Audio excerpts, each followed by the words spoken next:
I'm going to give you guys a prophecy that came about. It was about 2,500 years ago to 3,000 years ago. And it says this. The prophecy indicates there's going to be great confusion in the end days. There'll be great confusion in the land. Now listen to this. It says that in the morning, people will believe. That is to have faith, right, in Christ and everything else. But by the evening, people will be non-believers. Then it goes into detail about how. Again, in the morning they'll believe, in the evening they won't believe. And if you look at today's society, in the morning you can be strong in your faith, but then you examine YouTube and the news and some other media outlets, and all of a sudden everything is challenged. You've probably seen people who are of the faith in the morning, but in the evening something has happened to their faith.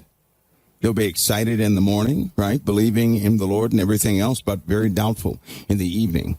It continues to say that they're going to flip-flop like this all throughout the days, all throughout the months, which is for this end generation, the last generation. This has never happened before in any other generation. Number one, because they did not have media outlets like we have.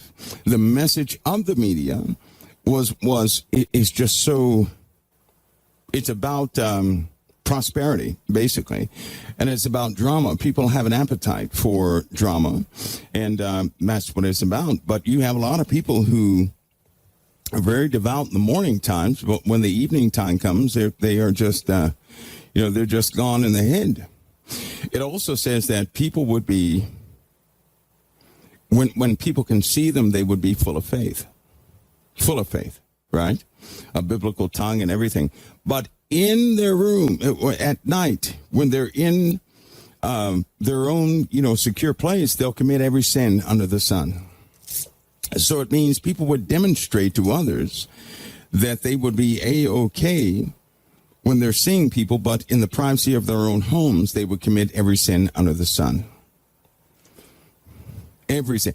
I tell you, it describes our current day and the people in the current day, like, it's very accurate. Now, this also happened in ancient Egypt.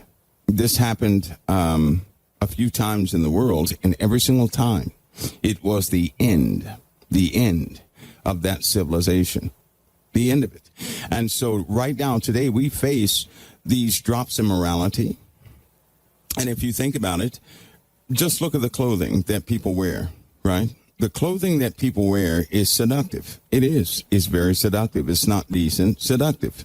Decent clothing would be possibly something that would demonstrate cleanness, not your shape, not all these other things, but all clothing today is based upon seduction. All of it is based upon seduction. It's all turning everything inwardly. You know in the Bible when it says that in the Hebrew tongue in the Bible, one of the scriptures indicates that the daughter would be in control of her mother. Right? Do you know that's happening in this generation? When people have children, first of all, right? The children grow up and rule over their parents. The same thing that's in the Bible, but was promised to be in the last generation. The family unit is totally different. Now, those of us who are here now, you're born in a time where it's very difficult to identify this severe drop in morality unless the Lord has granted to you an eye, a very stable eye, to see the contrast between what people do now and how they used to be. When I was small, I did not like anything in the world. It just seemed too immoral for me. I mean, there were things in the world that I did like, but the people were just nasty, foul-mouthed and everything else. And what's so sad in this day, you have actual people who are ministers and believers of faith that curse. They curse. They're overtaken by anger, yet they represent the Lord. But I've noticed something else too. Now, I don't want you guys to get offended in this. This is something that ministers will have to fight for. If they don't fight, they're going to lose and they will be condemned. They're going to have to fight to stay away from a few things. Let me give you guys an example. When you start talking about the Lord, how many of you talk about the Lord to other people? How many of you do that? You go to other people and you talk about the Lord. If you do, you need to hear this, because you're going to be target number one. If you have a motivation inside of you, a calling to go talk to other people about the Lord, you need to hear what I'm about to say. Right now, there is a fight. There's a war. You know, you're always going to have some situation where you need some extra finances for something. You're trying to figure out how to do it, praying about it, and everything else. Don't fall for that stuff, because it will happen in your time of need. Here comes Satan. And if you fall for it, you're going to be cut from the Word of God. Well, let me tell you something. A lot of people have fallen for it. Lots of folks have fallen for it, right? And because they have fallen for this money thing, it's going to cost them, and they have to fight. They have to fight to stand and keep pure of those things, of those types of temptations, because they're coming hard. Now, I already know the pattern. First, they give the offers.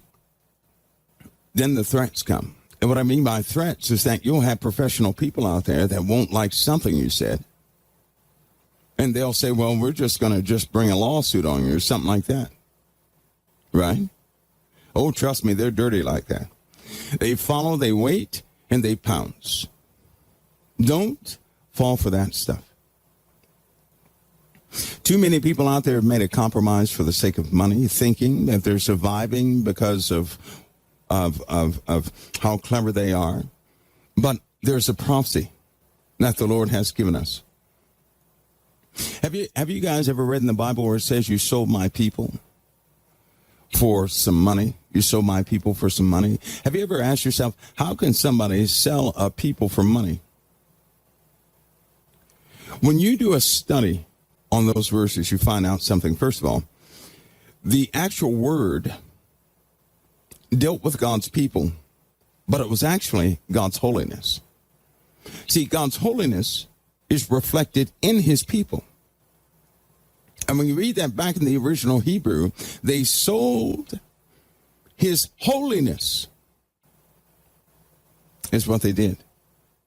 Selling off. It's almost like selling off the gospel for gain and for profit.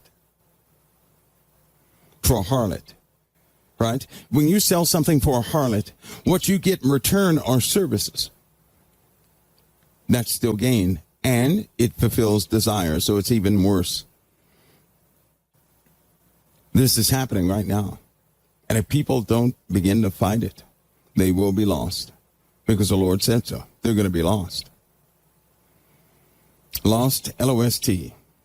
You must always remember you are before the living God always.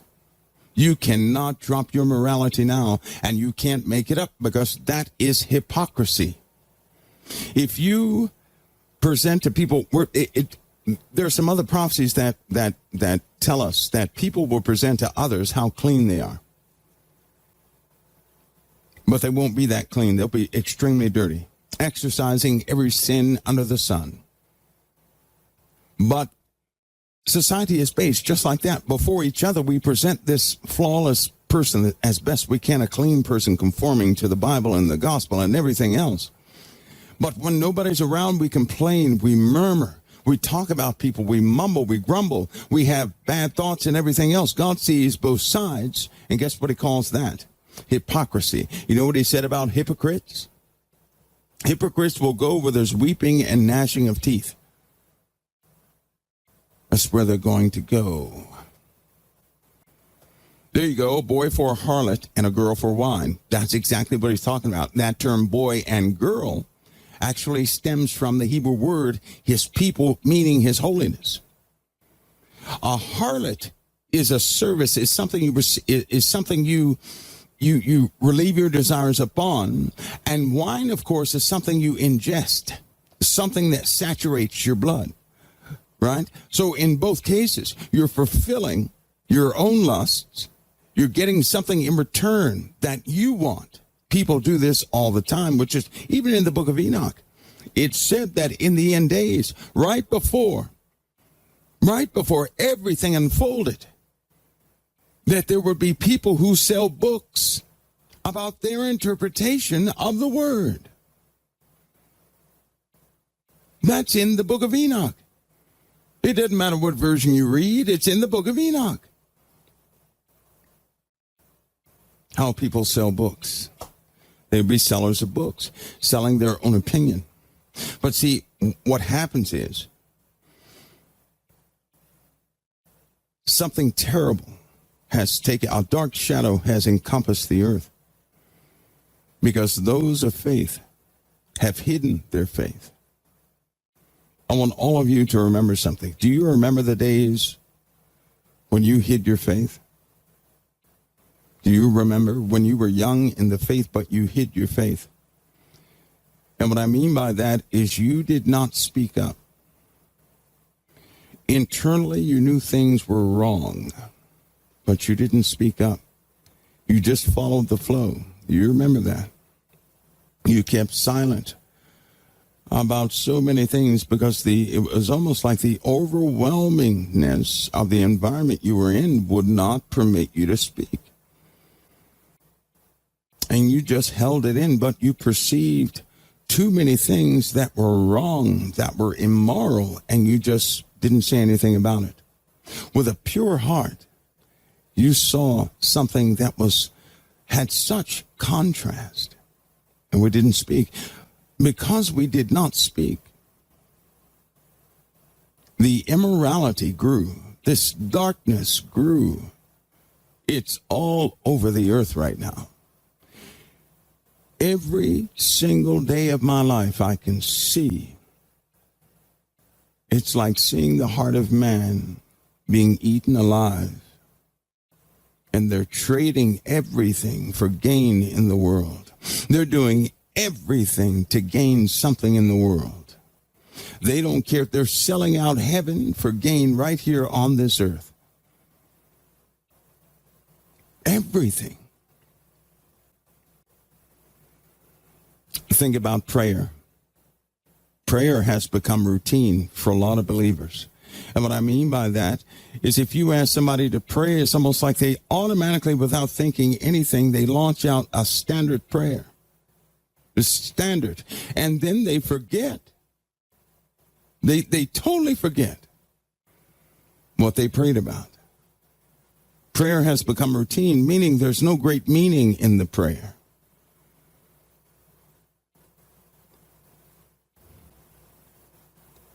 Isaiah 52 is another one, too. There are actually 172 scriptures like that about people selling off holiness for return.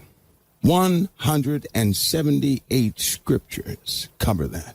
My goodness, that's a lot of scriptures that cover that, so that must be some serious stuff.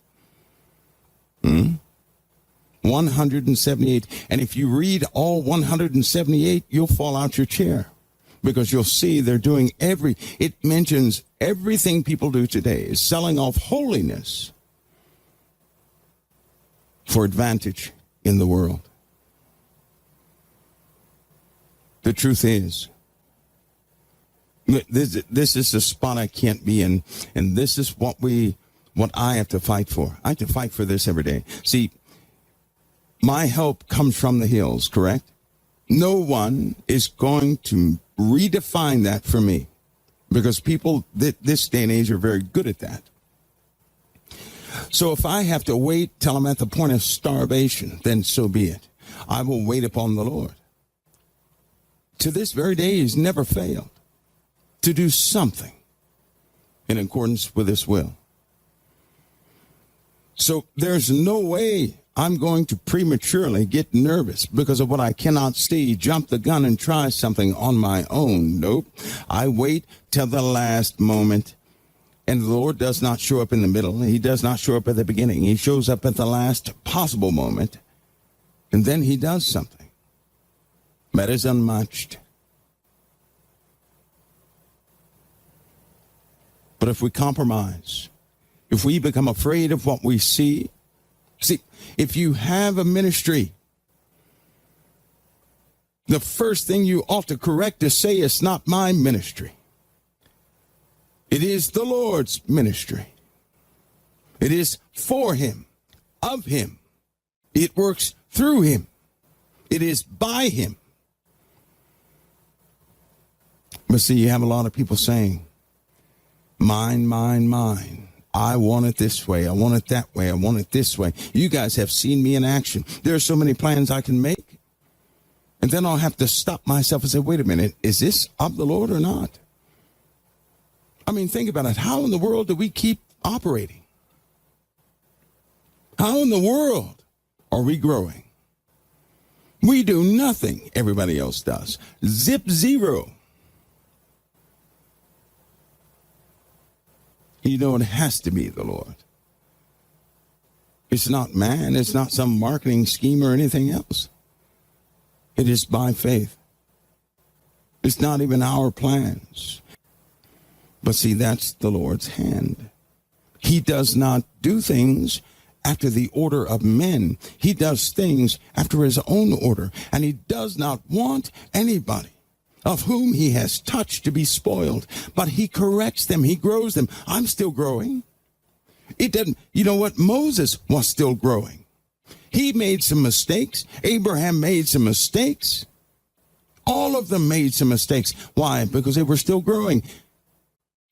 Ezekiel made some mistakes. Isaiah made some mistakes. David made some mistakes. Solomon he made some huge ones. But the point is, God grows us. He may call you for something, but you're still going to grow. God warned all of us, you can still be lost. There's a threat to have your name blotted out of the book of life.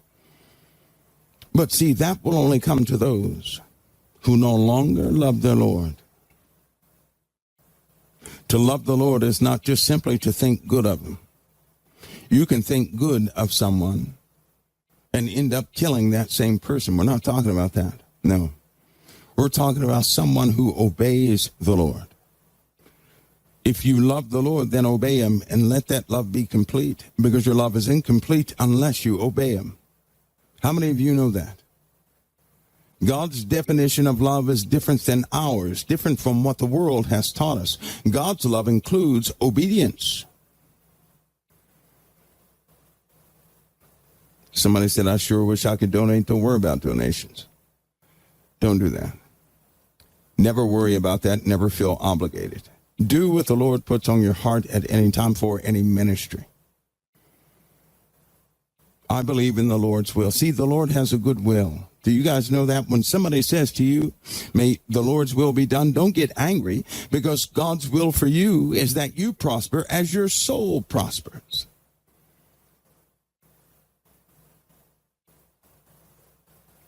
He wants you to make it all the way. God's perfect and good will is the best intention and will anybody could ever receive. Nobody can speak a better blessing on you than God's will that already exists. So if somebody says God's will be done, you better believe it's a beautiful one. God has a beautiful will for all of us. But somehow all of this is distorted. All of it is. There's another prophecy that's in the Bible, and it tells us that shepherds will compete with one another. Oh my. We went through that phase, didn't we? There were some other books out there, other writings from a long time ago. It was talking about shepherds, how in the end days, shepherds would have these, the word is equated to mansions, how they would build mansions and compete with one another on how high their mansions could be on earth. Competing with one another. The funny thing is, those who recorded this a long time ago,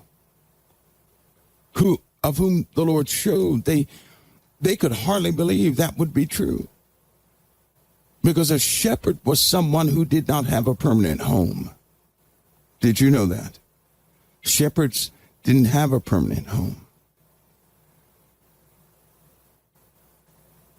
But now shepherds are like the richest people on the earth.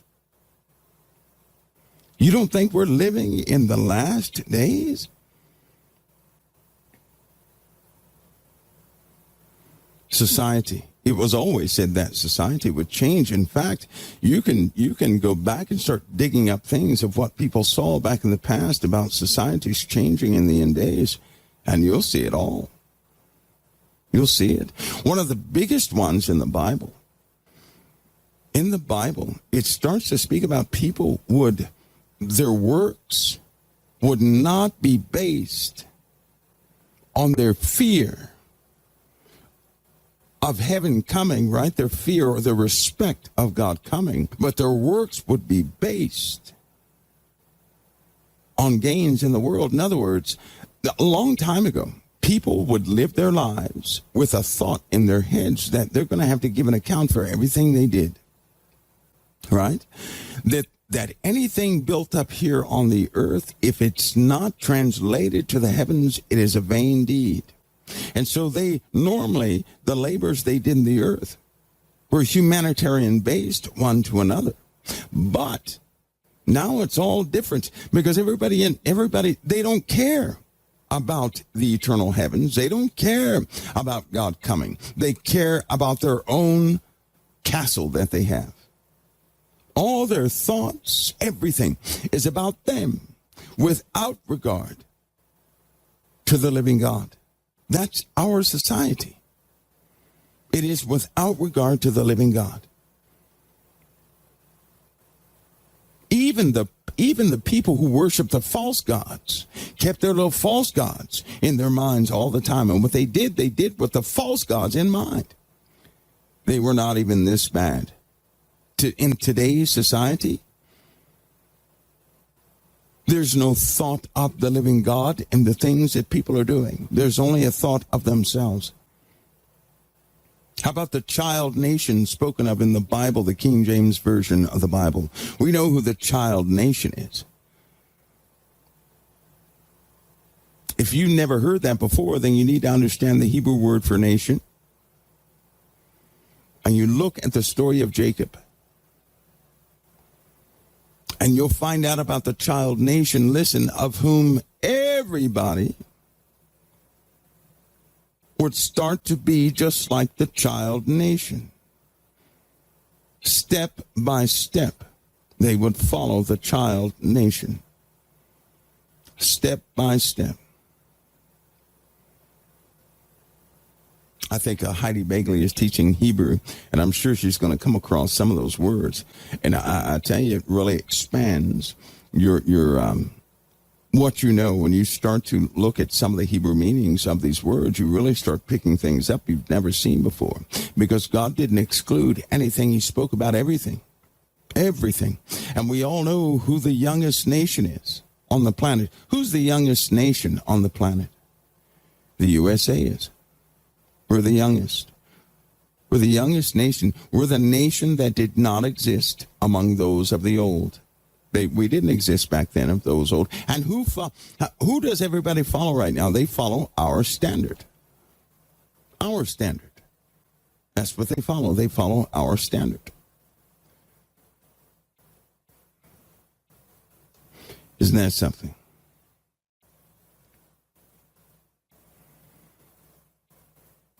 Here's a big one. Marriage. Marriage was made to free people from the bonds of lust, right? Marriage was something people looked forward to free them from the bonds of lust. See, nobody wanted to commit an act of adultery because it weighed so heavily and it was an abomination to the living God. So nobody wanted to do that. Now, you may not understand that because of the times you live in, but it was always said that people would become afraid of marriage because they would not be able, it would restrict them from fulfilling their lusts. Marriage would. In other words, people would not like commitment, and marriage, people would turn away because they would feel like it's bondage to them, which means they're practicing whoredoms. That would become normal in society, and people would look upon one another committing lewd acts and say nothing. and it would be acceptable in society like it is right now. All these things were promised to happen in the generation right before everything fell apart. And don't we live in these days? Look at the kids. You can always tell a future by the children. Look at the children. My goodness. We are occupying a day that the prophets warned about, talked about, prayed about, and could scarcely believe themselves. And we're right here, right now, and things are escalating.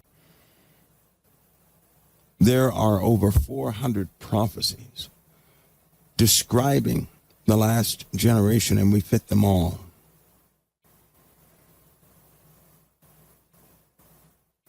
We fit them all.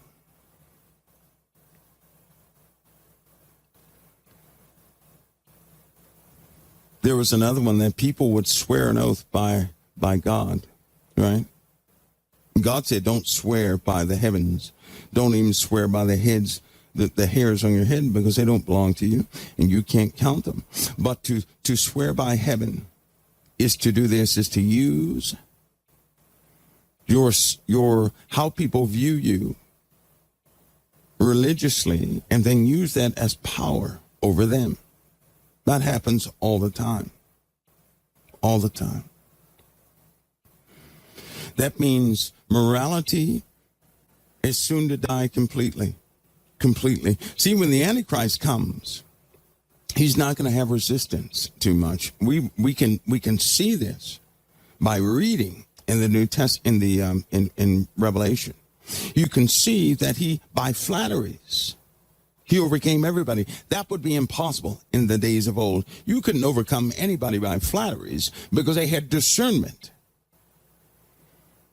So if you can win somebody over by flatteries, they have no discernment. And if they have no discernment, it means they have no sight, no spiritual sight. And if they have no spiritual sight, then their eyes are on prosperity or on themselves. They're not on the living God. See, that's why in the Bible it says that God's people, if you're written in the book of life, you're not going to fall for that stuff. Why? If you're written in the book of life, you don't care how much somebody promises you. You're not going to move from the foundation of Christ. You're not going to do it, but everybody else will. Listen, they're going to find themselves in a crunch, and they're going to say, let me get out of this crunch by doing this thing over here. They're going to ignore the living God. You got yourself in a position where you actually had to close your Bibles, shove God out of the way so that you could do something that you're not supposed to do to get yourself out of trouble. How many had a mind that thought that way? This is a spirit in your flesh, by the way. So everybody probably went through that process. You fought with yourself. You had to shut your own Bible. You had to purposely ignore the word. You wanted the word far away from you so you wouldn't feel the conviction of doing what you did. But now, people just do it. They don't have to close the Bible. They don't have to argue with themselves. They just do it. What was once a struggle for us to do. See, you know what that's called? When you have to struggle to sin, there's a righteous seed within you. And I'm telling you, people don't have to struggle anymore because the righteous seed is not there. Listen to me. That let you know there's a righteous seed within you. When you have to have a long conversation with yourself, justifying what you're doing, that's wrong. And you're talking to yourself and planning everything. Well, I have to do it because if I don't do it, I'm going to be in trouble. I have to. And you wrestle. There's a righteous seed within you. That's a clear marker. There's a righteous seed within you fighting against the spirit of flesh. But if a generation is born and they don't have that argument and they have no conviction, then you already know what type of generation that is. That's the apostate generation. The apostate generation has no values. They don't see anything wrong with this or that. They have no morality. Marriage is not in their minds for the right reasons. And they will do everything to protect themselves. In fact, they carry the traits of everything God said don't do. They carry the traits. And they are the generation that will worship the Antichrist. That is to say, they will accept the Antichrist. They will accept what he says. How do I know this? Because people, even in the church, something else has taken place right underneath your noses. Something that's so devastating that it's crushing the faith of many. Something undeniable. Something that when it's stated, it cuts to the heart. Because we're right here we're at the threshold of the end. And once we cross that threshold, that's a real, true darkness. But I can tell you this already. I've taken these trials and tribulations in my life that have come in my life, and I have heard the Lord put me in every position. Your trials and tribulations are speaking to you. The Lord is seeing what you will do given the time that will come. And I'll tell you something. If you respond in righteousness now, you may be withheld from going through the grunt of the same test then. All those who are praying that they're worthy to escape all the prophetic things that will come, that means you have to be ready to go at this moment. It is no good saying if the beast comes, then I will do this and that. Nope, you've got to do it now.